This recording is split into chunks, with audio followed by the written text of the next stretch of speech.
Est-ce que tes clients d'agence, ils savent que tu es Anto Incognito ou pas du tout? Ou est-ce que tu dissocies totalement les deux et parfois on te parle d'un motion designer qui a l'air super chaud et finalement c'est toi? Avoir un style, c'est provoquer l'inattendu, quoi. En fait, à partir, même si c'est pas beau, tu vois, si ça surprend, c'est déjà pas mal. Blender, je trouve que c'est vraiment un bon truc, en tout cas quand tu commences l'animation et tout, plutôt que de payer After, franchement, Blender, tu peux explorer énormément de choses.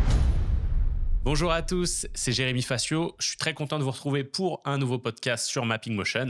Aujourd'hui, j'ai eu le plaisir de recevoir Anto Incognito. Alors, vous connaissez peut-être pas son nom, mais vous connaissez certainement les animations qu'il publie sur Instagram. Le moins qu'on puisse dire, c'est qu'il tabasse et qu'il maîtrise vraiment l'art de l'animation 2D façon animée. Dans cette interview, il nous a vraiment parlé de tous les outils qu'il utilisait, du fait qu'il fasse des animations en mix média. Il nous a expliqué les différentes étapes de son processus de création. Il nous a aussi parlé de sa double vie. En fait, il est freelance d'un côté et en même temps, il a son side project Anto Incognito. Il nous a expliqué qu'il pouvait passer d'une entité à l'autre et que ça lui permettait en fait d'avoir une très large liberté créative sur son compte Instagram. Dans cet épisode, on a parlé d'animation de long en large, mais également énormément de freelance, parce que depuis plusieurs années, il est freelance et donc à son compte. Il nous a donné des conseils, il nous a donné aussi tout un tas de retours sur ce que c'était que de travailler en tant que motion designer en 2026. Encore une fois, c'est une interview que j'ai adoré enregistrer pour vous. Franchement, le profil de Anto est très intéressant. Je suis sûr que vous allez l'apprécier. Avant de vous laisser avec l'interview, je vous demande, comme d'habitude, de vous abonner, de liker, de partager. Ça soutient le podcast et ça me permet d'inviter encore plus d'artistes qualitatifs comme Anto. Sans plus tarder, je vous laisse avec l'interview de Anto Incognito. Bonjour Anto. Bonjour. Je te présente sous le nom de Anto Incognito. Même si ton visage n'est pas connu, ce qui nous intéresse, c'est surtout tes animations qui, elles, au contraire, le sont. Je dois dire que on est nombreux, en tout cas, à s'être pris des petites claques visuelles en regardant ton travail. Euh, et justement, ça va être la bonne occasion de parler un petit peu de ton processus, comment tu as développé peut-être une patte qui t'es vraiment identifiable avec cette patte graphique et d'animation. Donc voilà, moi je suis très content de t'avoir. Je suis persuadé que les gens qui nous écoutent vont être très intéressés. Première question que je pose à peu près à tous mes invités, j'aimerais savoir comment toi tu te définis parmi tous les domaines du motion design, de l'animation ou du design graphique. Comment toi tu te définis, comment tu définis ton travail ou peut-être le rôle que tu as dans cette industrie? Bah, plutôt motion designer, en fait, à côté de Anto Incognito, je fais un taf de motion designer classique, quoi, en freelance. Donc je fais un peu de tout, donc motion designer, mix média, avec, une petite spécialité animation de personnages, quoi. Donc Excellent, voilà, mais c'est ça ça. se voit. Et donc déjà, là, je rebondis sur quelque chose, c'est que tu dis que tu as ce pourquoi on te connaît, en tout cas sur les réseaux, hein, ce pourquoi moi Mmh. je t'ai connu, par exemple, avec ton compte sur Insta, Anto Incognito. Mais à côté de ça, bien sûr, tu as ta carrière de freelance, où là, tu fais différentes choses, tu es peut-être plus généraliste, c'est ça? Ouais, c'est ça. En gros, j'ai des projets, avec des agences, enfin, j'aurais peut-être pas assez, parce que j'ai quand même des collabs avec, sur Instagram et cetera, ça me ramène des clients. Mais dans tous les cas, j'aurais pas assez pour un puis j'en refuse pas mal aussi. Donc, j'aurais pas assez pour, subvenir à mes besoins. Donc je suis obligé de faire un truc et c'est pas mal de scinder aussi les 2. Ça m'aide à souffler un peu, puis ça fait du bien de faire des petites, animes, corporate, très classiques avec du texte, qui apparaît, qui disparaît. Enfin des trucs très simples, ça fait quand même, du bien aussi. C'est moins complexe que des animes de perso, tout ça, ça permet de se reposer, quoi. Mais c'est intéressant, ça veut dire que ton compte Insta Anto, c'est vraiment un side project qui, depuis quelque temps, te permet en plus de faire des collaborations et de devenir, comment dire, quelque chose qui est important aussi, qui te ramène aussi des projets. Ouais. Ouais, Euh, parce qu'au début, je l'avais vraiment fait pour ça, en fait, c'était pas un compte en fait, avant j'étais dans un studio, de motion design. J'étais salarié, du coup, j'avais pas besoin de me vendre sur les réseaux, quoi. J'avais mon taf, voilà. Et j'avais fait ce compte-là où vraiment je mettais rien du tout du taf, quoi. Donc c'est là où en fait j'ai commencé à une fois que j'avais plus cette, contrainte un petit peu, j'ai commencé à me détacher de ça, quoi, et à pouvoir, faire des plus beau vachement plus expérimenter des trucs et cetera, quoi. Tu avais un peu ce côté anonymat et c'était détaché aussi de ton travail salarié. Tu avais Mmh. plus de liberté, j'imagine, dans ce que tu pouvais proposer. Tu te mettais pas de Ouais, pression, quoi. même l'anonymat, c'était au final, i assez important parce qu'avant j'avais mon vrai nom. En vrai, je m'appelle Anthony et avant j'avais mon vrai nom et prénom sur Instagram. Mais vu que j'avais les amis, la famille, les anciens élèves, de l'école, tout ça, je me disais: «Si je mets un truc, il faut que ça me corresponde un peu. Si je fais des trucs un peu trop, qui partent en cacahuète, les gens ils vont se dire: "Ah il est chelou et tout"». Et heu et du coup, le fait d'avoir un truc, totalement incognito, je l'ai dit qu'à ma copine en fait que j'avais ce compte au début et ça m'a permis de me libérer vraiment de cette espèce de truc, du regard des autres en fait et du coup de pouvoir tenter des choses, tout bêtement. Ce terrain d'expérimentation, finalement, depuis tu es parti en freelance, c'est ça? Si j'ai bien Ouais. compris? Donc en full time et donc ce qui est intéressant, c'est que, est-ce que tes clients, d'agence, ils te connaissent sous ton ils savent que tu es Anto Incognito ou pas du tout? Est-ce que ça te ramène des clients aussi en agence? Ou est-ce que tu dissocies totalement les 2 et parfois on te parle d'un motion designer qui a l'air super chaud et finalement c'est Ah, ce toi? serait bien. Non, non, en vrai, ils savent, bah, j'ai des agences qui viennent me voir et qui veulent un truc. Ils m'ont vu connu sur, Instagram ou Behance, mais ils me demandent des trucs qui ont rien à voir avec ce que je fais, juste ils voient que j'existe d'ailleurs, j'avais un peu peur de ça, de que les gens, du coup, me contactent que pour ça et vu que j'ai pas envie d'être, une publicité ambulante, de devoir faire que des collabs, tout le temps avec, Anto Incognito et au final, non, j'ai des projets, tout à fait classiques. En fait, souvent, ça me ramène des clients qui veulent du collage, mais vu que c'est des agences qui font un peu tout, je vais aussi avoir, des trucs, plus classiques, enfin classique, c'est pas vraiment le bon mot, mais plus Non, je vois. graphisme, quoi.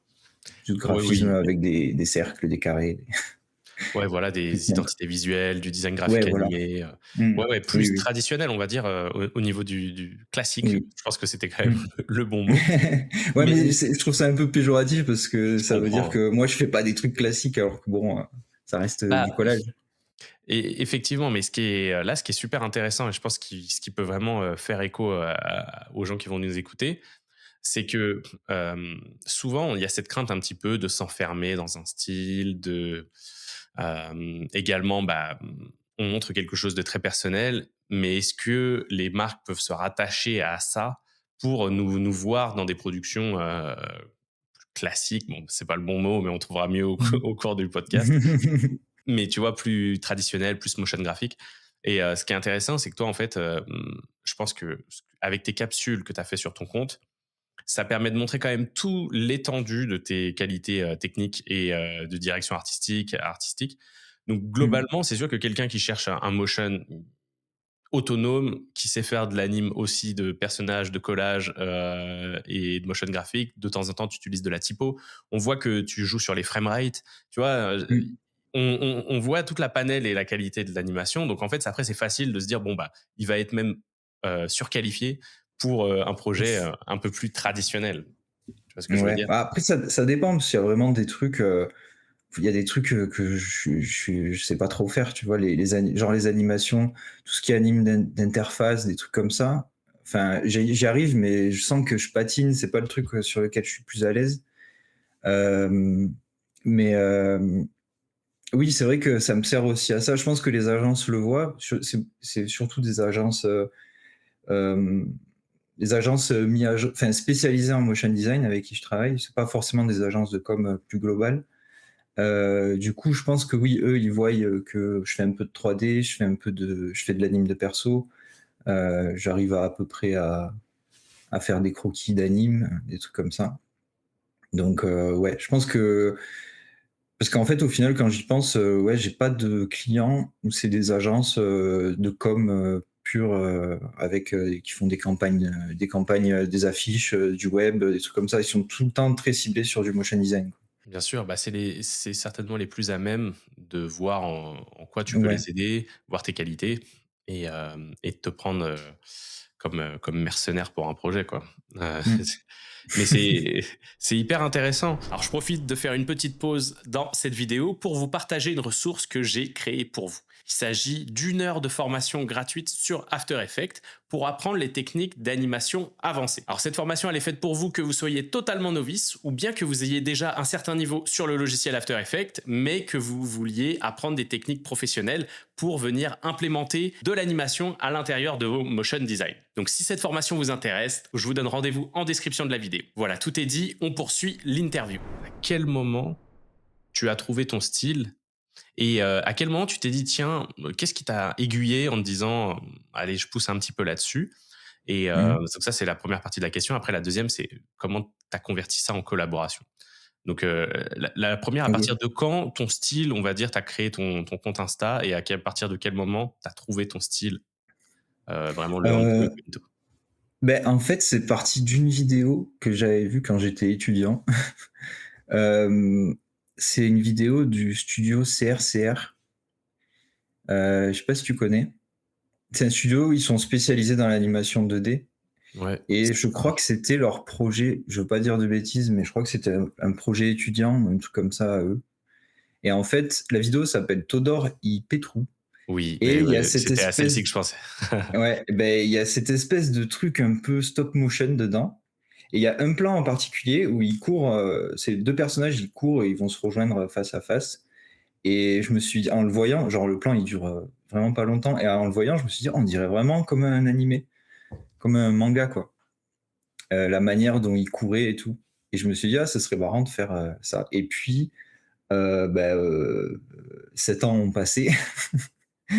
J'avais un peu cette idée et puis, après, j'ai eu en fait plein d'inspirations. Au début, je n'étais pas du tout attiré par le collage et j'ai découvert le travail de Troy Brown, qui est un artiste, anglais, je crois et là, je me suis dit: «Ouais, il a vraiment, et il change les perspectives et tout». Enfin, c'était pas du collage plat comme on peut en voir souvent où tu sais quand c'est ça que j'aimais pas trop dans le collage, c'est que je trouvais que tu étais très limité, en fait, au niveau de l'animation. Souvent, quand tu as des projets collage, bah, tu as de la parallaxe, tu as les petits papiers qui se déplient, des trucs comme ça. Et lui, je trouvais qu'il faisait vraiment un truc, ouais, il déformait vraiment les corps et tout.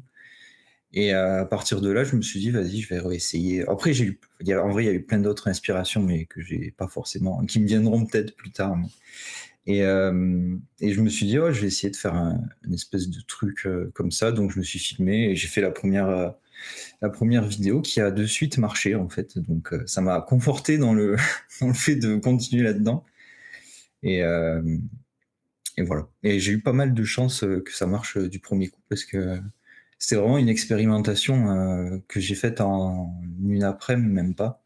Sérieux? Incroyable. Ouais, ouais. Parce La que toute pour la voix, première, ouais. on a l'impression que tu as passé une semaine. Enfin, en tout cas, moi, j'aurais pour essayer de faire ça, je pense que j'aurais pu passer Ah beaucoup. non, j'avais vraiment fait, c'était vraiment pour le test. Après, l'animation du personnage, je l'ai fait en oui, je vais plutôt dire ça, que je l'ai fait en une après-midi, mais après, il y a un peu de compositing, de machin, je pense que j'ai passé, quelques jours de plus, ouais. Mmh, c'est ça, pour le Parce que rendu quand j'ai vu que vraiment ça final. marchait, je me suis dit: «OK, je vais essayer de pimper un peu le truc, quoi» C'est su et donc ça, c'est à quelle temporalité à peu près? C'était quand, c'était il y a ça fait combien de temps là? C'était il y a 2 3 ans.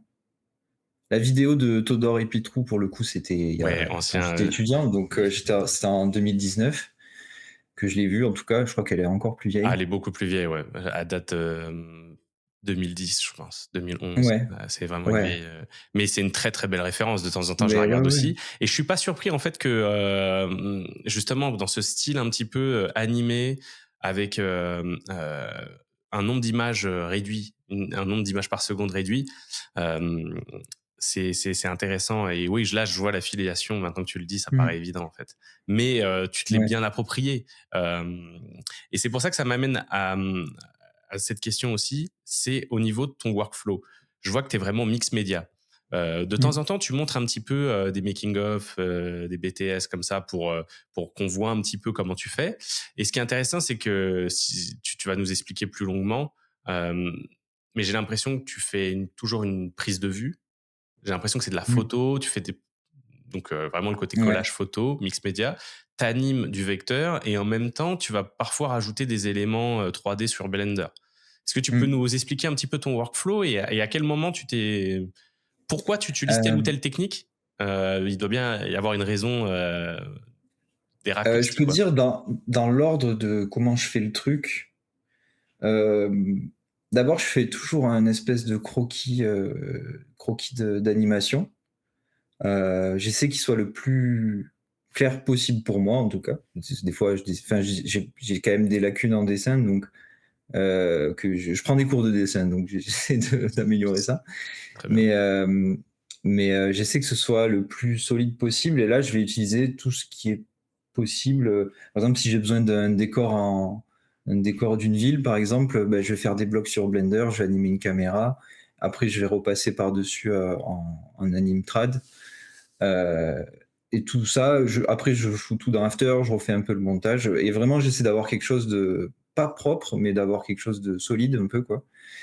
Hem et après, une fois que j'ai ça, je commence à prendre, chaque image. En fait, je fais un rendu de tout et je prends, chaque image, de mon personnage et je me prends en photo dans la même position, quoi. Suite à ça, je détourne, je le remets dans After, en mettant du croquis de base. Et après tout ce qui est 3D et tout, bah, généralement je le fais dans Blender, je le refais une seconde fois, en fait. OK, alors attends, tu arrives à faire ça assez rapidement. Je suis vraiment impressionné là-dessus. Quand tu dis que, sur Blender, je comprends pour, les décors, tous les Mmh. backgrounds et tout, mais tu parles aussi des personnages. Donc en fait, tu animes d'abord un personnage, sur Blender et toi après tu vas te photographier en reprenant, les mêmes positions? Ah non, non, j'anime, en gros Blender, je m'en sers que pour les backgrounds. Que pour les backgrounds, OK. Hem, les personnages, ils sont enfin, genre dans mon fichier After, le personnage et l'univers 3D et les FX sont vraiment, très séparés, quoi. OK, donc, C'est juste tu que fais des la magie de blockings. l'animation fait que ça colle bien, quoi. OK. Ouais, ouais, non, mais ça marche super bien et puis tu fais un petit compositing par-dessus. C'est Mmh. vraiment en fait, la phase, d'anime, de blocking quoi, que tu fais sur After Ouais. avant, de photographier. Ouais, ça c'est la je trouve enfin, je pense que c'est la partie la plus importante parce que si ça marche pas là, je peux pas le rattraper après, quoi. Parce qu'en plus, les photos, mine de rien, c'est pas facile de surtout quand on a des mouvements qui sont légèrement différents, d'une image à l'autre, c'est pas évident de se mettre exactement dans le bon angle, surtout quand des fois il fait des sauts périlleux, il fait des trucs comme ça. C'est pas facile. Là, je commence à maîtriser le truc.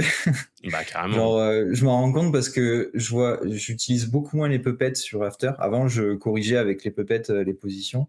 Là, j'utilise de moins en moins, donc je me rends compte que je commence à maîtriser le shooting. En tout cas, me concernant. Après, par exemple, des fois, ma copine a la gentillesse de m'aider, de m'assister, du coup, de poser pour moi, en quelque sorte. Et c'est vachement plus difficile de faire les bonnes poses, quand c'est elle. Parce Mmh. que j'ai pas le déjà je suis pas très bon leader, quoi. C'est difficile d'expliquer, «Non mais le bras il est pas comme ça». Donc voilà. C'est hyper intéressant. En même temps, quand on y réfléchit, les références, c'est vraiment, ça fait partie prenante de l'animation, des studios d'animation depuis quasiment toujours. D'avoir Mmh. des références réelles et de dessiner, soit directement rotoscopé, par-dessus, soit de s'en servir vraiment de référence et après de venir, au moins pour le blocking et puis après de venir, comment dire? Faire des squash and stretch et ce genre de choses. Mmh. Donc toi, finalement, tu rentres vraiment dans cette filiation, mais tu utilises plein de médias différents et Ouais. en fait, c'est bien parce que tu trouves, moi je trouve que c'est un bel exemple de quelqu'un qui maîtrise, la technique, mais dans le but de faire quelque chose de créatif, de trouver sa patte Mmh. artistique et donc Après je vraiment maîtrise chouette. pas à 100 par exemple Blender, c'est très limité, quoi, mes capacités sur Blender. Donc je maîtrise pas 100 de tous les logiciels, comme la photo, c'est pareil, mine de rien. Je shoote avec une GoPro, j'ai découvert il y a genre 2 mois que je pouvais shooter en RAW, tu vois? Jusqu'à présent, donc voilà, ça vient petit à petit, mais et je pense que c'est pour ça, c'est que vu que je maîtrise pas à 100 des trucs, mais que j'ai toujours un petit peu tout regardé, je pense que c'est pour ça que ça donne ce style un peu où il y a ça j'ai pris un peu de tout partout, quoi, pour faire ma petite tambouille, quoi. Mais c'est parfait et puis c'est toujours ça en fait, tout maîtriser, est-ce qu'on a besoin de maîtriser vraiment, tout Blender ou tout After Effects avant de Mmh. commencer à créer? Je crois pas. Hem Ouais, non. et finalement, c'est utiliser les 10-15 du logiciel qui t'intéressent vraiment, qui te servent, heu, Mmh. ça permet de garder en spontanéité et puis après c'est une question de temps, tu vois? Et globalement, c'est dur à dire, hein, mais par exemple, prenons un exemple sur une collab comme, tu as fait, le skate là pour PlayStation. Ouais.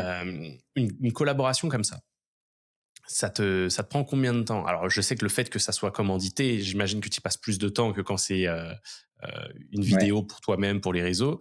Mais justement, est-ce que tu peux nous donner un petit peu, le temps que ça prend de créer une pub comme ça? Bah, là, PlayStation, c'est vraiment la collab un peu parfaite pour moi parce qu'ils m'ont dit, «C'est quand tu veux, c'est, ce que tu veux». Donc Incroyable. Ah ouais, parfait. ouais, ils m'ont dit en gros, ils m'ont dit que juste, ce qu'ils voulaient, c'était, bah, mettre en avant le nouveau jeu là, qui est le nouveau jeu Skate là, qui est sorti. Enfin, qui était déjà sorti il y a un petit moment, mais ils ont dit: «On veut bien une petite, vidéo», et en gros, il y avait un défi dans le jeu qui était un peu une trend. C'était en gros, ils sautent d'une rampe et ils passent à travers une église et ils nous ont dit: «Nous, on veut juste ça et après tu es libre, machin». Du coup, bah, là, ce qui s'est passé, c'est que j'ai fait un premier storyboard. Là, du coup, je rajoute une étape storyboard, pour vraiment être sûr que je vais pas revenir en arrière, si jamais, tel plan ou tel plan leur convient pas, tu vois? Donc storyboard, très descriptif, sans trop d'intention dedans, graphique quoi, puisque ça en soi, ils le voient déjà à quoi ça va ressembler, vu qu'il y a mon Insta où c'est un peu toujours les mêmes styles quoi. Ensuite, il y a l'étape, bah, du coup, du croquis d'animation, ça je le fais valider et après, on déroule tout, jusqu'à la fin, et ça m'a pris, je pense un mois ou 3 semaines, un mois quoi, cette collab là. Excellent. Bah, en tout cas, pour le rendu, moi, je trouve ça magnifique. Mmh. Je vois justement, là, je suis sur ton Behance et j'invite tout le monde à aller jeter un coup d'œil parce que justement, là, j'afficherai à l'écran euh, toute cette phase storyboard qui est bien faite. On voit aussi, c'est bien, tu montres l'animatique et le résultat final. Et dans Mmh. l'animatique, on voit les éléments qui sont photographiés ou en 3D. Peut-être le skate, tu l'avais peut-être même Ouais. physiquement. Euh, Le skate, j'ai pris une image de skate, ok. toute bête, Et je crois. mais pour faire des rotations, en gros, c'est des Ah oui, photos, donc oui, dans ce cas-là. c'est sur, Envato. Tu peux télécharger des petits rendus 3D et je trouve ça vachement pratique parce que, bah, si tu avais besoin que 2 comme ça, j'ai pas à le mettre dans un logiciel 3D, faire un rendu. Bah oui, bien sûr. J'avais fait ça, c'était vachement plus pratique, ouais, Ouais, ça et marche bien après je et l'ai refait en pour le rendu final, je l'ai refait pour le coup, en vrai, quoi. OK. Enfin, le skate est en 3D pour le rendu final, mais Mais c'est intéressant parce que là, on voit aussi toute la partie dessinée. mmh, En gros, tu as quand même, voilà, tu quand même pas mal de dessins, heu et tu viens mettre, en fait, des photos par-dessus. C'est là où c'est intéressant, ouais, c'est que c'est vraiment ce mélange de vecteurs et de pixels, dus à la photographie. Je trouve qui mmh, rend super bien, le travail des lumières et tout. Et ça, en fait, c'est intéressant parce que on a tendance à penser. En fait, j'ai l'impression que tu as vraiment un profil, et c'est là où, d'habitude, c'est une des premières questions que je pose, mais c'est un petit peu sans tout nous dévoiler nécessairement pour pas qu'on te retrouve. Mais ton background, ça me laisse ouais, penser quand même que tu as un background d'animateur, vraiment 2D avant heu, ça. Est-ce que je me ah trompe? non, Explique-nous un petit peu oui. ton background. Comment, ouais, comment t'en es venu à l'animation en fait? Hem, bah, oh non, en fait, je suis plutôt venu moi, j'ai fait une école, comment on appelle ça? Une école privée là d'art, Ok, tout à fait, moyenne et chère, mais ça il y avait au moins le littéralement. mérite qu'on a eu, des cours de motion design. Je crois qu'on avait 3 ou 4 heures de cours par semaine de motion design avec un super prof. et moi, je suis totalement tombé là-dedans, alors qu'à la base, c'était juste, moi, j'étais censé faire du marketing, quoi. OK. J'avais une petite formation graphisme et puis on avait ce truc-là, en plus, quoi, et moi, je me suis dit: «Ah non, bah, c'est ça que je veux faire», et je sentais que le marketing, c'était pas trop, mon truc. Du coup, j'ai tout misé sur, mes compétences d'animation, quoi. Je me suis vraiment mis à faire énormément d'animation, pou dans le but d'être motion designer, petit à petit, en fait, j'ai commencé, parce que aussi je regarde énormément d'animés depuis que je suis petit. Bon, ça a toujours été un peu un truc que je voulais faire, quoi, l'animation traditionnelle, des scènes de combat avec, des super pouvoirs, des trucs comme ça, et hem et du coup, bah, je me suis mis à faire aussi de l'anime trad, de plus en plus, à observer beaucoup aussi, sur internet, on peut trouver il y a plein de sources, en fait, où on peut regarder des belles animations, image par image, quoi. Et puis, bah, petit à petit, j'ai c'est venu comme ça, quoi. J'ai commencé à devenir, aussi, il y a mine de rien, il y a mon passage au studio, quand j'étais salarié, qui m'a énormément, formé à être, efficace, en fait, à pas trop perdre de temps sur des détails, parce qu'on avait des projets qui étaient quand même, souvent un peu short niveau, deadline, quoi. Du coup, tout ça, ça a fait que j'essaie d'être efficace et d'avoir, un rendu direct, qui impacte un petit peu, mais en soi, à la base, moi, je viens du graphisme, que je devais faire des logos, quoi. OK. C'était ça que je voulais faire à la base. Ouais, donc tu as un background plutôt de design graphique, mais c'est ton amour de Mmh. l'animation qui finalement a fait que, quand tu as pu Ouais. t'amuser, avoir quelques compétences techniques déjà, en fait, tu as creusé cette piste-là Ah ouais, ouais, et complètement. justement, alors parlons un petit peu d'animés. C'est quoi ton c'est quels seraient tes animés préférés, là? Ah, mes préférés? Oh, j'en ai tellement. Donne-moi En genre ce le moment, top 3 pour toi. le top 3 en premier, je dirais, je dirais l'Attaque des Titans quand même, OK. parce que c'est pas tant l'anime, même si elle est excellente, mais je sais pas, j'ai trop kiffé. Hem Et après, il y en a un aussi qui est pas trop connu, qu'on m'a fait découvrir il y a pas longtemps, ça s'appelle Fooly Cooly. Je connais pas. Là, en termes d'animation, je trouve que c'est fou, quoi. Genre, et puis c'est vieux, enfin c'est vieux, c'est pas vieux, ça a 20 ans, mais je me dis, c'est ce genre d'animation, je sais pas, c'est tellement dans l'exagération, et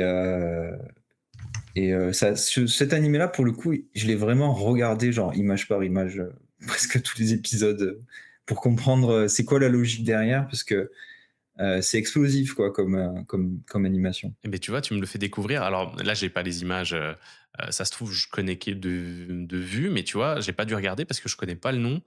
Hem, Bah, ouais, mais je connaissais pas, pourtant j'en avais, enfin, j'ai toujours été un fan d'animé, et j'ai découvert ça il y a 2 ans, quoi, OK, OK. sur les conseils de quelqu'un de mon ancien, patron, en fait, du studio, heu Bah, écoute, et excellent. Si tu ça en a as un été une claque troisième, un peu, ouais. ça a été une claque. OK, donc Après c'est la dernière claque que pour tu Et après là, il y a la dernière saison de Jujutsu Kaisen OK, ça je connais de nom. qui est trop bien, je trouve.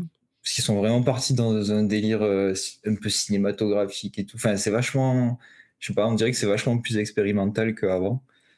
Et après, il y a Kill la Kill aussi, du même studio. Le même studio qui a fait, Fooly Cooly, ou c'est des anciens de ce studio, je sais plus. Kill la Kill, ça aussi, ça a été une grosse claque, pour le coup. Parce Excellent. que pareil, on retrouve le même type d'animation un peu déjanté comme ça, et j'aime beaucoup. Bon, bah, là, ça fait plein de références, ça me donne envie d'aller, creuser tout ça parce que si tu me donnes des noms, je pensais m'y connaître quand même depuis le temps, comment Ah, dire? mais En après, manga et tu animé. dois en avoir que je connais pas. C'est peut-être, mais c'est très cool, c'est très cool, ça va me permettre, on sait encore l'hiver ici, donc je vais pouvoir, prendre le temps de regarder tout ça quand il y aura des Ouais. tempêtes. C'est vrai que moi, en voyant ton style et tout, je pensais aussi à des choses comme, Amer Béton ou, tu vois, le Studio 4C, Tu Ah beh, Mind tu vois, ça, Game. je connais pas, par exemple. Ah, Sérieux? Mind Game, ouais, je connais. Ouais. Mind Game. Et ben, c'est le même Ah ouais, studio. ouais. C'est Watanabe, Mmh. je pense, qui est derrière. Il y a des noms comme ça qui reviennent, comme tu dis, des Ouais. anciens d'un studio qui partent. Ben là, je crois que c'est le studio, je sais pas si on dit 4 Degrees, Attends, je vais me le 4C. Moi, noter. j'ai toujours dit studio 4C. Je sais pas du tout si c'est comme ça que ça se dit. Et en tout cas, Amer Béton, qui est une œuvre de Teiyu Matsumoto, qui est un manga à la base, bah, l'adaptation en film Ouais. a été faite, entre autres, par des Français, en gros franco-japonais. Donc le combo des deux, ça me fait penser un petit peu à ce que tu OK. fais parce que je trouve que c'est très payant quand il y a une belle alchimie qui se fait entre des équipes franco-belges et japonaises. Je trouve que dans l'animation, Mmh. ça rajoute des choses. Euh, Ah oui, je suis en train de regarder là, pardon. Je ouais, regarde, ouais. ouais, ouais, j'ai en fait, j'ai déjà vu des extraits. J'ai pas vu le film, mais j'ai vu des extraits. Bah, ça pourrait te plaire dans le côté mix média, ça pourrait Ouais, t'inspirer. En tout cas, ça a gros l'air fan pas de mal. Teiyu Matsumoto.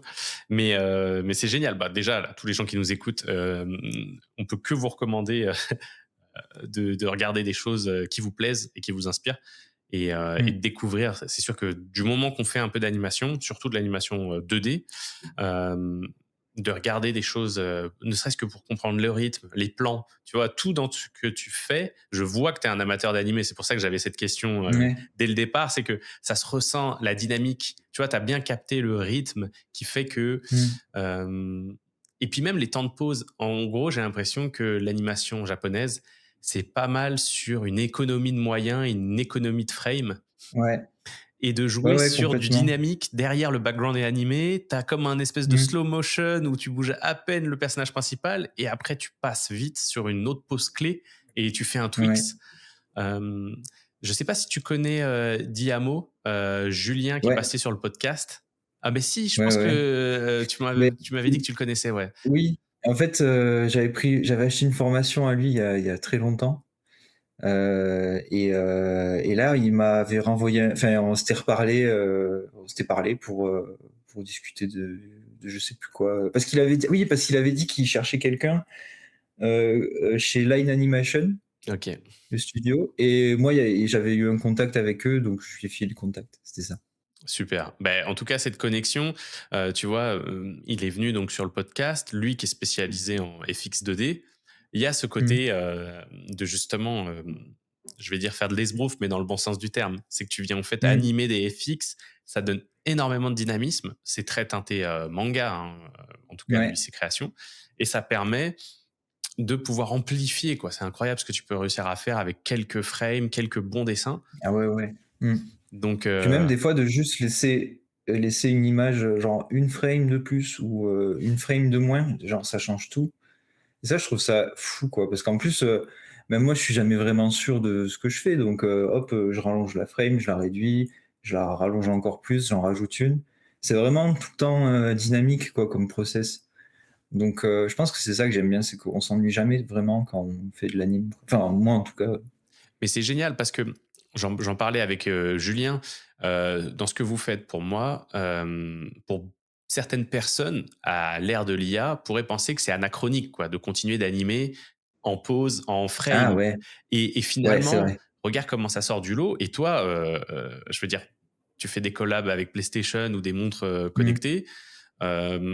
T'es pas en dehors du jeu là, t'es en plein dedans. Et justement, comment dire, Ouais. tu te démarques en utilisant finalement des méthodes d'animation traditionnelles. Et ce que je trouve bien, c'est qu'il y a plein de gens qui pourraient chercher des raccourcis c'est bien d'implémenter, enfin c'est bien. C'est un outil qu'on a d'intelligence artificielle, pourquoi pas Mmh. l'implémenter, mais si tu connais pas les bases de ce que ça fait qu'animer Mmh. avec des images qui se suivent les unes les autres, et ben en fait, il y a une connexion qui se fait pas et tu sauras pas donner le rythme que tu veux. Euh, Ouais. et justement, est-ce que tu as un petit tech là à nous dire là-dessus, un petit propos justement sur peut-être l'importance de se former à l'animation 2D quoi. Moi, je le fais avant tout parce que j'adore ça. Après, si c'est pas votre truc, bon, je vais pas dire aux gens, faut absolument faire ça pour arriver à vivre du motion ou quoi. Mais je trouve que, en tout cas, moi, ce que ça m'a apporté, c'est que c'est hyper formateur. Même après, quand tu fais de l'anime trad, quand tu retournes sur After, après t'arrives enfin, moi, en tout cas, j'ai vraiment eu plus de facilité après des fois, je fais de l'Aнимtrad sur After même. Quand, des fois, il y a des bugs de tangentes, de trucs comme ça, je me dis: «Allez, c'est bon, je fais, tac, tac, tac». Je mets des hold frames et puis voilà et hem et je trouve que ça me sert vachement à voir aussi les défauts de mon anime, de mes animes, quand je suis aussi, quand je fais des tafs, plus classiques du coup, de plus corporate et cetera. Hem, après, oui, après c'est vrai que moi personnellement j'utilise pas l'IA, bon pour toutes les raisons qu'on connaît, je compte pas trop m'y mettre quoi. Aussi parce que je peux me le permettre. Je sais pas si c'est le cas de tout le monde quoi, parce que des fois, bah, faut bien manger donc si tu as un projet IA, bon. Hem, mais en tout cas, ouais, je pense que c'est ça, c'est que puis ça fait du bien en fait, je trouve, juste ça d'être focus sur un truc et d'être acteur parce qu'en fait l'IA, tu quand même vachement passif au final quoi. Niveau Très créatif, vrai. c'est pas incroyablement intéressant quoi. Tu tapes ton truc, t'attends, Ben oui, bah on là, souffle. j'en parle pas encore complètement, mais j'ai un petit projet, bah, c'est plus une installation artistique, mais Mmh. dopée à l'IA. Donc pareil, c'est Ouais. un peu le et moi, si tu veux, je suis un peu suisse sur cette histoire. C'est que, Mmh. je prends pas parti, tu vois? Dans le sens où c'est pas ce que j'aime le plus, mais c'est intéressant pour une fois de me confronter et puis là, c'est pas un projet motion design, c'est vraiment un projet d'installation artistique Ouais. et ça me permet de mettre le nez dedans. Le truc, c'est qu'effectivement, prompter pour moi, c'est pas animer, quoi. Il y a vraiment ce Mmh. truc où Beh, oui, ouais, c'est ça, je c'est prends pas de que plaisir. mmh, Par contre, le résultat final, pourquoi pas quand mais genre, pour un projet pur motion design, mmh, prompter, ça me procure pas de j'ai pas tout le contrôle, je procure mouais, pas trop de plaisir. Je pense que ça va être, mixte, en fait. Comme toi, tu fais en utilisant, tu vois, Blender, un soft d'anime, trad, mmh, After Effects et cetera, et la photographie. Bah, tu vois, mmh, si l'IA, si tu génères quelques éléments et que ça s'inscrit dans une vidéo plus globale et après tu viens les animer, pourquoi pas? Hem ouais. mais il faut trouver son workflow et le full AI pour générer une vidéo et se dire après qu'on est animateur. Ça, là, par contre, là, je pense qu'il y a un. Ouais, non, oui, ça là, oui, on c'est vrai que là-dessus, oui, je suis d'accord. C'est. Après le côté, en soi, il y a déjà un peu d'IA dans mes trucs vu que je détourne, les photos avec, le truc de Photoshop là, la détection automatique. Donc en soi après c'est une IA elle est gentille, ça va. Ouais, ben ça, c'est des IA qu'on aime aussi, hein, des IA qui nous permettent Ouais. de gagner du temps, tu vois? Mmh. Plus on parle, plus j'ai de questions qui me viennent en tête. Et justement, ça me fait parler un peu, personnellement, là où j'utilise le plus, ce qui m'a sauvé la vie plusieurs fois en utilisant, une IA qui s'appelle Topaz, mes vidéos, c'était Mmh. de pouvoir Ah oui, upscale et aussi, changer le nombre d'images secondes, donc le framerate, ouais. de pouvoir travailler en 25 images secondes, là où on m'en demandait 60, quoi. Mmh. Et ça, là, tu vois, quand c'est dans de la production, j'aime beaucoup utiliser des outils qui font des choses qui m'embêtent, littéralement. Ouais. Oui, parce que ça, tu peux pas le faire toi. Enfin, il y a rien d'autre qui puisse le faire aussi, quoi. Donc, tu es obligé de passer par là. Et voilà, Moi, ça m'est déjà arrivé d'utiliser Topaz aussi pour upscaler des photos d'archives de clients, des trucs comme ça, quoi. c'est ça. Mais Là, enfin, après, mmh, non, mais de toute façon, je pense que de manière saine, tous les professionnels vont plus ou moins utiliser, comment dire, ces outils. Ce qu'il faut savoir, c'est les utiliser à bon escient. Et puis, comme tu dis, peut-être que tu n'en as pas besoin. Et c'est tant mieux. Tu vois. mmh, Finalement, tu as un workflow ouais, qui fonctionne, qui ramène beaucoup de qualité. Et puis, tu amènes l'animation à un niveau que pour l'instant, aucune IA n'est capable d'atteindre. Ou en tout pour cas, l'instant. oui, c'est vrai que j'ai vu des animés, générés d'ailleurs, Il y a des trucs, ouais, ça fait peur un peu, hein. mais c'est un long débat et je pense que ça mériterait un Mmh, podcast à part entière. C'est pas forcément, comment dire, le sujet d'aujourd'hui, mais c'est toujours intéressant d'avoir, en tout cas un ressenti. Au niveau du workflow, j'ai une petite question justement, c'est au niveau de ton nombre d'images secondes. Parce que vu que tu Mmh mixes mh. tellement de médias, donc tu vas avoir un petit rendu Blender qui te sert peut-être de base, mais à la fin, Ouais. pour faire de l'anime comme tu fais, j'ai l'impression que tu as des séquences qui sont en 12 images secondes et d'autres où tu vas être en 24. Comment tu fais pour Heu, mixer tous ces framerates là? En fait, je fais toujours en 24 images. J'ai pris l'habitude de faire comme ça, donc Est-ce que c'est pour le côté je fais comme ça. cinématographique du 24 images secondes? En fait, c'est pour avoir une base. En fait, je découpe mes trucs comme ça. Tout est en 24, sauf le perso qui oscille en fait entre 12 images secondes et 6 images secondes. Ouais, ça se ressentait. Et comme ça, et c'est vraiment et c'est dans cette histoire d'économie d'images en fait, parce que moins j'ai de photos à faire, mieux c'est. Et hem et en regardant en fait les animés, frame by frame là, il y a beaucoup d'animés où tu as ça, tu as des images qui vont durer, 4 frames. Enfin, tu auras une base à 24 images, mais tu as une image qui va durer 3 frames, une 2 frames, une 4 frames, et sur du 24 quoi. Donc et le background qui sera en 24, images secondes. Donc j'essaie un peu de faire comme ça quoi, et ouais, toujours dans l'idée d'économie quoi, en fait. Excellent. Bah, merci pour la précision. Justement, au niveau de ce type d'animation, j'ai remarqué que, ces dernières années, on voyait beaucoup de choses comme, Spider-Man ou, en tout cas, c'est Riot Games qui avait fait donc c'est Arcane, la série. Ah oui, ouais. Hem, Eux, ils partent de 3D, mais ils vont en tout cas dessiner, rajouter des éléments un peu, image par image. Ils vont baisser le Mmh. framerate, en tout cas jouer sur des différences, d'avoir plusieurs framerates en même Ouais. temps et donc c'est intéressant. Toi aussi, tu montres un bel exemple là-dedans et je pense que c'est inconscient parce que la plupart des spectateurs vont pas s'en rendre compte, en fait. Faut Mmh. et ça rajoute quand même quelque chose de jouer là-dessus. On a le Ben Marriott que tout le monde connaît, qui lui était un petit peu Ouais. à utiliser aussi ce genre de technique, de partir sur du 24 images, mais de faire que ces animations 2D aient toujours ce petit look 12 images secondes.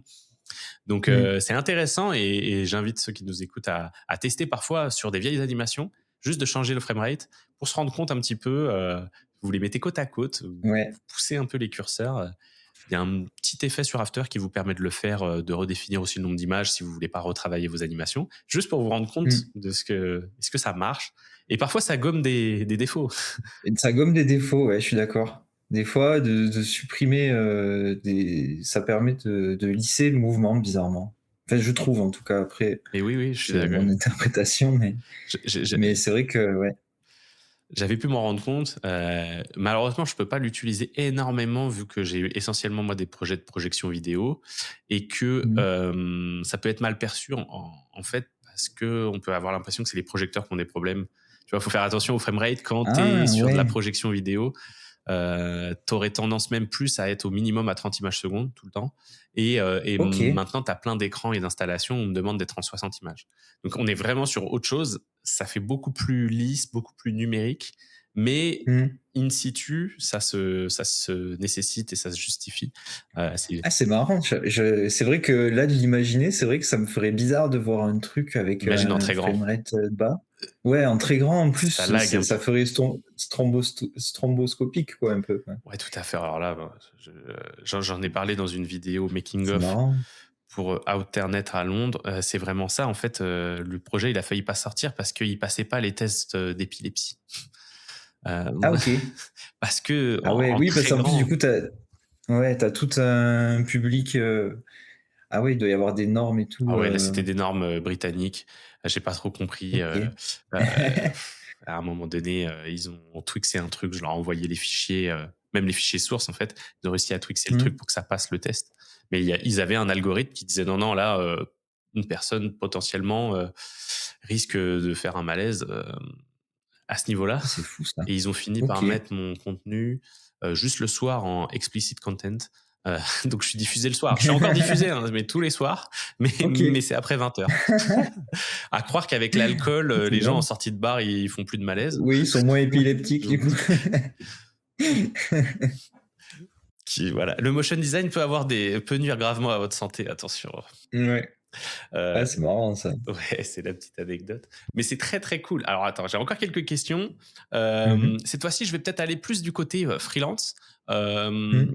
pour justement savoir un petit peu, hem les collaborations que tu peux faire avec des marques ou ce genre de choses, est-ce que tu es représenté par un agent ou est-ce qu'elles viennent te voir directement par les réseaux parce que justement tu as gagné en visibilité? Comment ça se passe un peu pour trouver des clients, on va dire sur le côté, Anto, incognito, plus que, les agents? Hem, bah, disons que enfin moi j'ai pas de méthode pour les trouver, vu que en fait de base, j'ai mon taf à côté, j'ai pas ce besoin d'avoir des OK. clients avec, Ento. Hem, donc c'est eux qui m'envoient un message, j'ai pas d'agent. J'aimerais bien en avoir un, cela dit, Bah, écoute, parce on que comme ça j'aurais pas à négocier tout ça là. J'aime pas. bah, si quelqu'un J'aime pas si trop un cet agent nous aspect-là. écoute, voilà, Ah ouais, s'il vous plaît, aidez-moi. t'inquiète, le message est lancé. Mais, ouais, puis, du coup, ils viennent me voir, sur Instagram, ils m'envoient un message. Heu, Globalement, je regarde, j'ai pas loupé un seul message depuis que je suis sur Instagram, donc, normalement je réponds. Hem, mais oui, ils m'envoient un message, et puis ils me demandent est-ce que ça m'intéresse de travailler sur tel ou tel projet, des fois oui, des fois non, et puis c'est parti, OK, quoi. donc ça se fait de manière organique dans ton cas. Ah, totalement, ouais. Mmh. Et c'est intéressant, hein. Je dis pas que, il y a plein de profils de freelance, qui ont pas besoin de ça. Toi, si tu avais pas la partie Onto, tu mènerais quand même ta carrière de motion designer, tu arriverais à avoir tes Ouais. projets et tout, Mmh. mais c'est vrai que pour certains, c'est un bel outil. On en parlait avec l'invitée précédente, c'était, Dal Caffine, qui Ah elle, oui, je l'ai vu. voilà, C'était super. super, bah, c'est vrai, très intéressante et on a parlé pas mal de Mmh. cette, tu sais, de l'utilisation, de son utilisation d'Instagram, de ce que ça pouvait faire aussi sur, la création.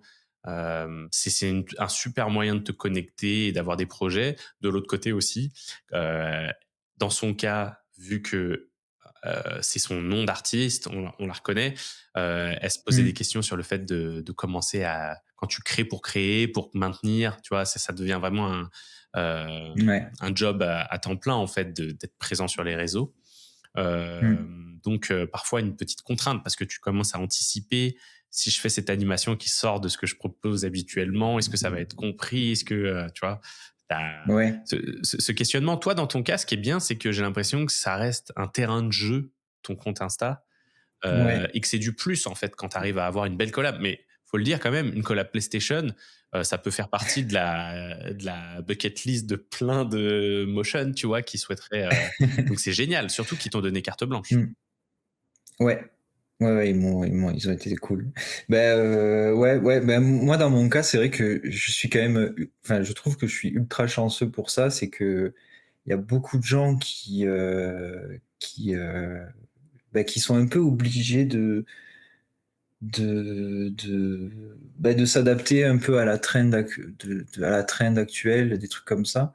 Moi, j'ai pas cette contrainte-là du tout, donc ça me va très bien, quoi. Déjà, je l'ai pas, parce que j'ai quand même des propositions de collab, alors que je le fais pas, et je l'ai pas aussi parce que, encore une fois, j'ai mon taf à côté, donc si j'ai pas de projet avec Anto Incognito, il y aura quand même des projets Anto Incognito, mais c'est juste qu'ils seront pas sponsorisés, quoi. Ben oui. Oui, c'est ça, tu Donc as créé, un espace de liberté créative, à côté mmh, et finalement, c'est là où je pense qu'on est le meilleur. C'est que tu as développé ton style sans avoir un client qui te dit: «Ah, je préfère ça ou ça ou ça» et c'est vrai que c'est une mmh, frustration chez les créatifs, c'est qu'on est capable parfois, surtout quand on est directeur artistique ou, qu'on est motion et qu'on travaille pour différents clients, de créer des directions artistiques pour ses clients. Mais par contre, quand on arrive pour soi, à créer pour soi, sans contrainte, parfois, il peut y avoir ce syndrome de la feuille blanche. Toi, tu as réussi à ouais, développer ton style et finalement, c'est par la suite, et de toute façon, tu aimais ton style, dans tous les cas, tu le développais et vu que ça oui, a pris, il y a eu en tout cas des échos, ça t'a conforté, tu progresses dedans et finalement, on vient te mmh, voir pour ce style, et on te propose des collabs et les gens ce qui est génial, c'est que rendu au stade où tu en es, c'était comme Dal Caffine, podcast précédent, c'est que on vient vous voir pour votre style et donc on veut du Anto, on veut du Dalcafine et ça Mmh. permet finalement vous, c'est des projets top parce que vous avez plus carte Ouais, blanche, même s'il y a d'autres défis, peut-être de contraintes budgétaires ou quoi que ce soit, mais vous avez, heu, la carte, blanche sur, ouais. l'aspect, créatif.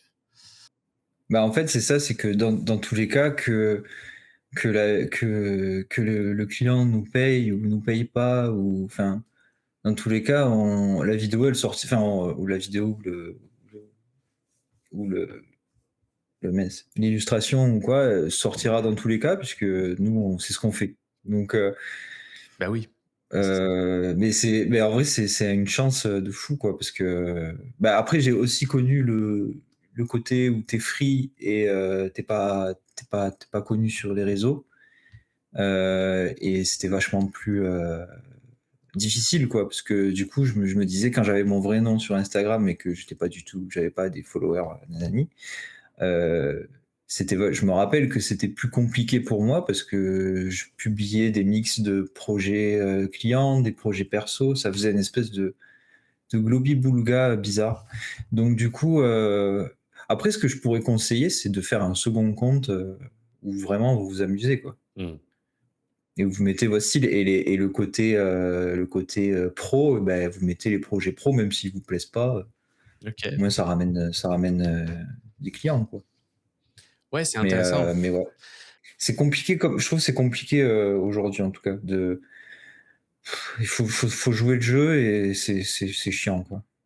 Enfin, moi en tout cas, je suis pas genre moi je sais pas du tout me vendre, quoi. J'ai vraiment eu de la chance, mais en soi, c'est pour ça que j'ai tout misé sur, l'anime aussi et les «compétences» entre guillemets. C'est que je sais que je peux pas me vendre, je peux pas, me mettre devant une caméra et dire: «Hey salut, je suis designer graphique». Mmh. Enfin, Oh, donc mmh, c'est très bien. De toute façon, il faut partir aussi des choses qui nous plaisent, de ce pourquoi on est bon et creuser aussi là où on est bon. Hem, Parce que souvent, mmh, on essaye de et c'est bien aussi de se former ce pourquoi on n'est pas, bon, mais faut mmh. aussi développer ses forces. Parfois, Mmh. ça vaut plus le coup d'approfondir nos forces, donc toi, en l'occurrence, l'animation, 2D, de devenir un expert là-dedans, plutôt que, de vouloir absolument tout connaître, genre en gros, qu'est-ce que recherche, le marché? Bah, je vais apprendre toutes les compétences qu'on Mmh. demande en ce moment, de me former à chaque chose, c'est bien, mais il y a aussi un autre pendant où tu peux faire tout chousse vers, tes qualités et en se disant, Ouais. bah, au moins je serai identifié là-dedans. Donc, Mmh. Ouais, moi, j'aurais tendance à dire ça. Enfin, en tout cas, c'est ce que j'ai essayé de faire. J'aurais tendance à dire que et puis surtout, en fait, bon, on est forcé enfin, quand on est bon dans quelque chose, généralement, ça nous plaît. mmh, Donc, c'est surtout se faire plaisir, quoi, bah, oui. parce que bon, c'est un mé on dit: «C'est un métier passion», mais en vrai, pas sur tous les plans, quoi, Pas tous les jours, hein. Bah, tu vois, animer des mosaïques de photos, je pense que c'est la passion de personne, donc, il faut vraiment, heu, ouais, essayer de nouer un peu avec, ce qui plaît vraiment, dans ces métiers-là, quoi, et le faire, quitte à mettre un truc, ou de rien mettre du tout, en fait, sur Instagram, mais ou autre chose.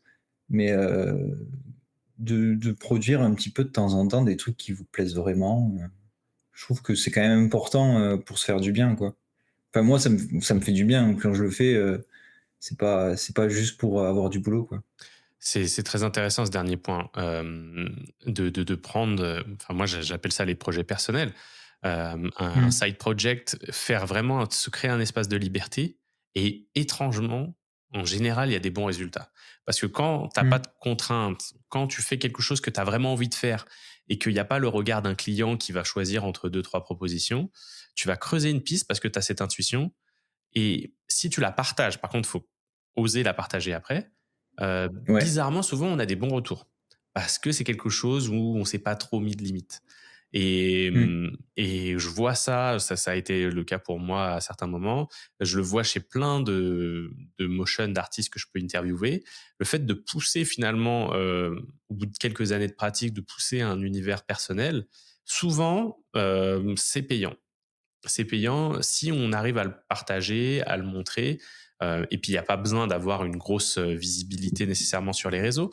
Mais de juste montrer cet aspect-là, ça fait qu'il y a des gens à qui ça va parler et qui vont peut-être nous Ouais. commanditer dans ce style. Puis puis tu vois, avoir un style, ça reste, en fait, arriver enfin, quand on dit: «Ah, ce style-là, il est cool et tout», c'est juste qu'il nous surprend, en fait. Avoir un style, c'est provoquer, l'inattendu, quoi. En fait, à partir même si c'est pas beau, tu vois? Si ça surprend, c'est déjà pas mal, quoi, et puis si tu t'es amusé à le faire, que ça surprend, je pense que si tu te mets pas de contraintes, que tu fais du perso et tout, bah, tu finis forcément par faire quelque chose qui te surprend toi-même, parce que tu expérimentes, donc tu te dis: «Ah, je vais pas faire ça, c'est trop classique, nanani». Je pense que ça vient tout seul, quoi. Très cool. J'ai encore quelques questions. Là, justement, à ce niveau-là, pour l'instant, c'est une question que j'avais posée justement précédemment à Dalcafine. Au niveau de ton style, tu dirais que tu peux encore creuser dedans. Tu te sens pas encore. Est-ce que tu n'as pas cette chose de se sentir un petit peu enfermé dedans? Bah, moi, ça m'amuse bien, Ok, donc ouais, ouais, pour tu peux l'instant, je suis encore bien. creuser, quoi. Ouais, ouais, je suis bien dedans pour l'instant. Après peut-être que, ouais, il y aura un genre de plafond de verre, un de ces 4. J'aimerais bien creuser un peu plus la 3D, pour pouvoir, peut-être faire des personnages, en 3D plutôt qu'en collage, mais en gardant le même principe en fait du frame by frame, hyper, snappy mais en 3D quoi. Mais justement, l'outil que tu utilises en 3D, quand je vois dans tes making of, c'est Blender. Blender qui permet de faire de Mmh. la 2D aussi. Donc j'imagine que ça doit te titiller de Oui, faire du Grease Pencil et ouais, et compagnie.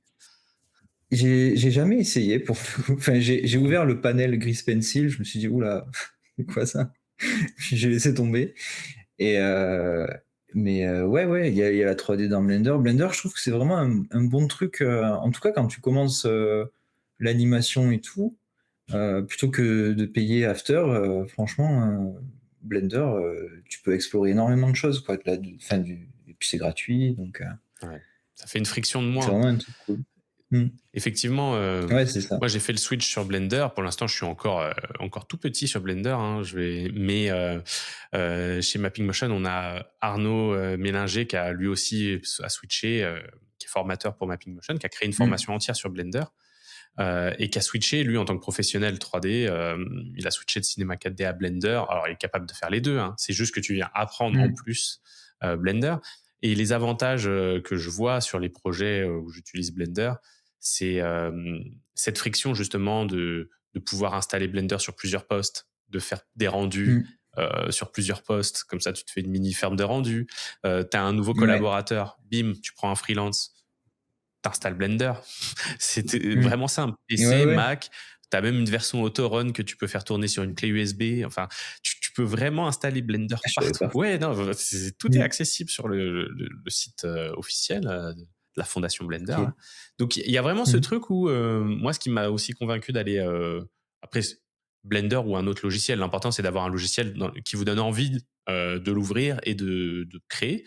Mais Mmh. justement, tu parlais du côté, ça peut même remplacer After. C'est vrai qu'il y a un peu de tout dans Blender et la possibilité de faire des choses. Je crois que c'est Ducky 3D ou Duck 3D. Il y a une chaîne YouTube d'un motion qui essaye de faire Ouais. en ce moment beaucoup de choses type qu'on ferait sur After difficilement, mais sur Blender. Et j'ai vu qu'il fait OK. des patterns, des animations, des trucs. À la fin, ça devient 2D, sauf qu'il y a toujours ces Mmh. mouvements de 3D qui seraient assez compliqués à faire avec des shape players, de venir jouer sur les tracés et tout. Mais là, en fait, Mmh. tu peux réussir à faire ça. Alors, tu pourrais le faire avec ces 4D, mais il montre comment, avec Geometry Node, tu peux réussir à faire des choses très sympas façon 2D sur Blender. Donc, en fait, peu importe l'outil, hein, l'idée, c'est de trouver un outil qui Ouais. vous plaît, tout simplement. Oui, c'est ça. Moi, je suis pas trop attaché au logiciel que j'utilise. Enfin, le jour où il y a un truc mieux qu'After, moi, je désinstalle After, tu vois? Ok, ouais. Je enfin, c'est trop cher, c'est trop enfin, il est bien, hein, puis c'est grâce à ça que je fais, que je vis ma vie, mais Oh, mais il y a trop je de comprends, hein. enfin, je trouve ça cher, je trouve ça un peu vieillot sur certains trucs, donc ouais, ouais, même, Blender, en vrai, après ce qui est un peu relou, c'est d'apprendre, le Mmh. nouveau logiciel en C'est dur, question, hein. quoi. Ouais. c'est toujours un peu long. Genre moi, ça fait un moment que je me dis: «Ah, faudrait que je teste, Cavalry», le logiciel là pour faire du motion design. J'ai toujours pas j'ai même pas installé le truc, ça fait un an que je me dis: «Il faudrait que je teste». Exactement, mais c'est le temps après, c'est la gestion du temps, comment tu te formes en continu. Ouais. Parfois, moi je recommande, aussi de se former quand tu vois un créateur qui te plaît, qui peut t'aider, hem, voilà, d'avoir des formations. Parfois ça permet d'avoir Mmh. l'occasion ou alors c'est s'efforcer sur un projet. Se dire: «Bah, là, ce projet, OK, il y a que de la typo, je vais essayer de le faire, Cavalry, sur Mmh. Cavalry parce que j'ai un peu plus de temps. Au pire, je switcherai, mais voilà, au moins un plan, je le fais sur Cavalry, je m'efforce à». Ça peut être ça aussi, Ah ouais, c'est pas mal ça, ouais. mais Mmh. c'est une bonne stratégie, tu vois? Par exemple, là, sur un projet de cheerleading, j'ai travaillé avec Arnaud dessus, et moi, c'est ce que je fais. Par exemple, pour rentrer dans la 3D, j'essaye, tu vois? Là, j'ai modélisé les choses, j'ai commencé à Mmh. texturer, fait un peu des mouvements de caméra. Je manquais de temps parce qu'il y a eu plein d'équipes à faire, plein d'autres trucs en 2D à faire.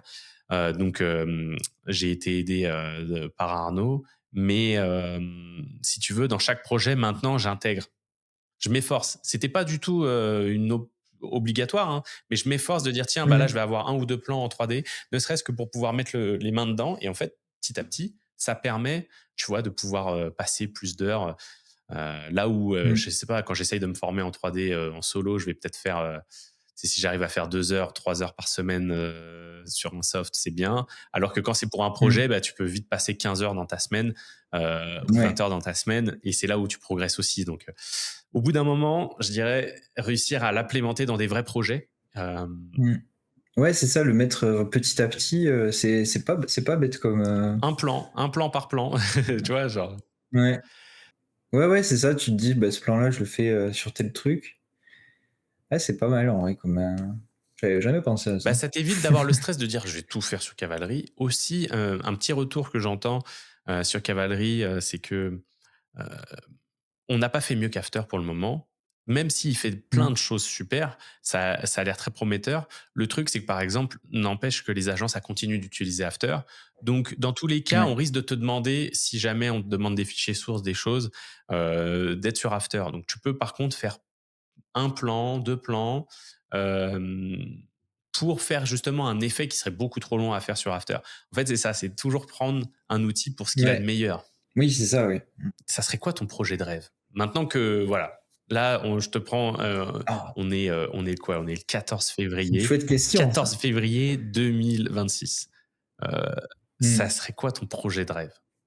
Un truc. Heu, J'en ai plein en vrai. Bah, faire un petit court métrage, en fait, ce que j'aimerais, c'est vraiment travailler avec des gens maintenant. Mmh.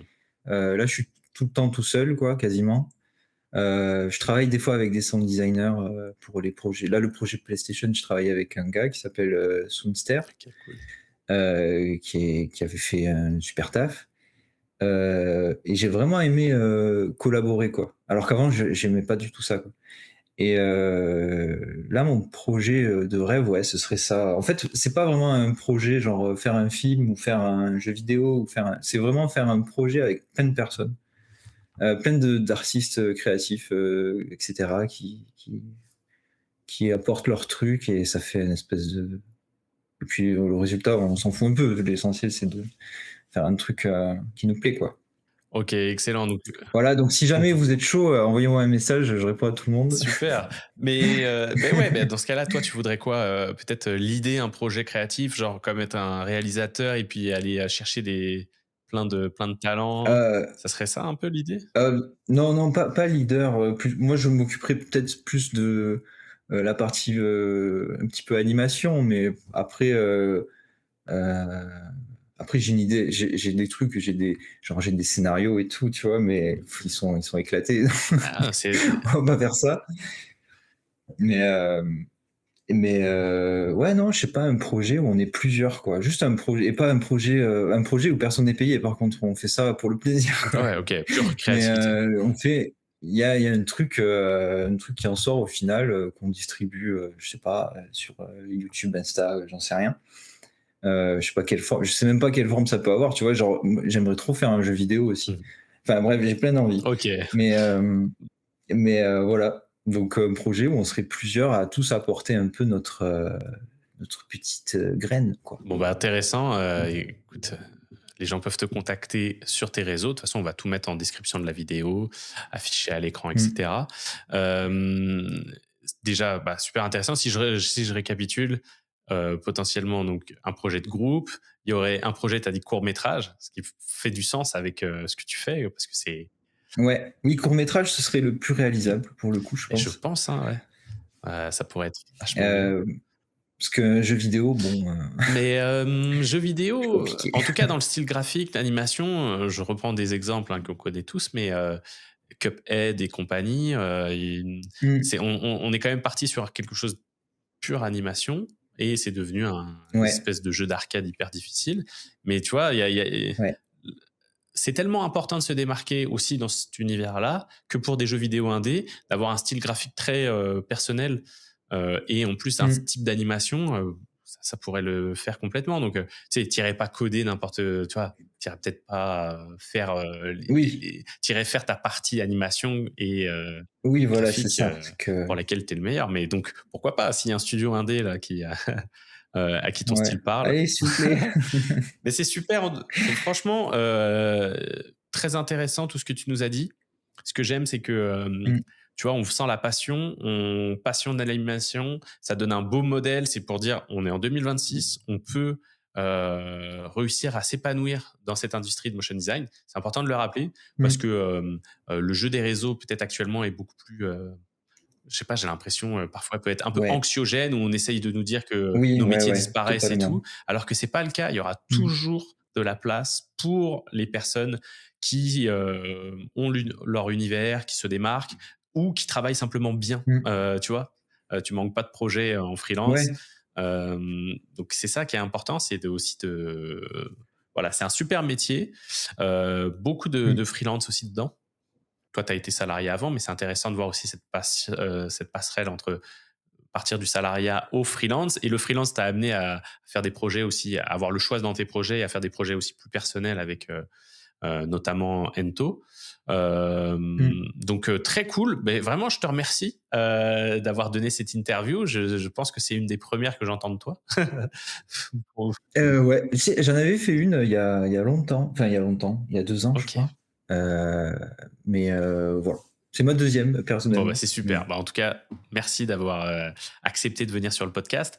Je mets encore, je rappelle, hein, tous tes, comment dire, tes identifiants, mince, tes comptes sur les différents réseaux, mmh, essentiellement aussi le Insta, le Behance, etc. Tout ça, ça sera en ouais. description. Donc, allez suivre le travail de Anto. Cool. Et puis voilà, à très bientôt à tout le monde pour, pour un nouveau podcast, pardon. Je vous donne rendez-vous à bientôt pour un nouveau podcast. Merci Anto. Merci à toi.